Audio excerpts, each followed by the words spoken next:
KSKTU Idukki ജില്ലാ സമ്മേളനത്തിന് അടിമാലിയിൽ തുടക്കമായി.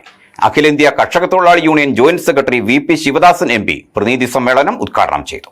2 ദിവസങ്ങളിലായി അടിമാലി പഞ്ചായത്ത് ടൗൺ ഹാളിൽ നടക്കുന്ന KSKTU ജില്ലാ സമ്മേളനത്തിന് തുടക്കമായി. സംഘടന ജില്ലാ പ്രസിഡന്റ് BB മത്തായി പതാക ഉയർത്തിയതോടെയാണ് സമ്മേളന നടപടികൾക്ക് തുടക്കമായത്. തുടർന്ന് രക്തസാക്ഷി മണ്ഡപത്തിൽ പുഷ്പാർച്ചനയും നടന്നു. വിവിധ ഏരിയ കമ്മിറ്റികളിൽ നിന്നായി 257ഓളം പ്രതിനിധികൾ പങ്കെടുക്കുന്ന സമ്മേളനത്തിന്റെ പ്രതിനിധി സമ്മേളനം അഖിലേന്ത്യാ കർഷക തൊഴിലാളി union joint secretary V Sivadasan MP ഉദ്ഘാടനം ചെയ്തു.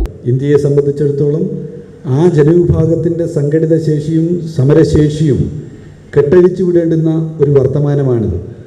ആലോചിക്കൂ, ഇന്ത്യയിലെ തൊഴിലാളികളുടെ പൊതുസ്ഥിതിയെക്കുറിച്ച്.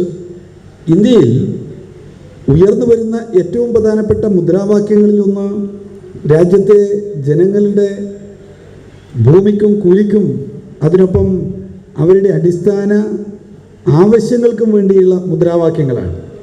സംഘടന സംസ്ഥാന സെക്രട്ടറി N ചന്ദ്രൻ, MM മണി MLA, ജില്ലാ സെക്രട്ടറി KL ജോസഫ്, MP പത്രോസ്, C Radhakrishnan, MK Prabhakaran, PN Vijayan തുടങ്ങിയവർ യോഗത്തിൽ പ്രസംഗിച്ചു.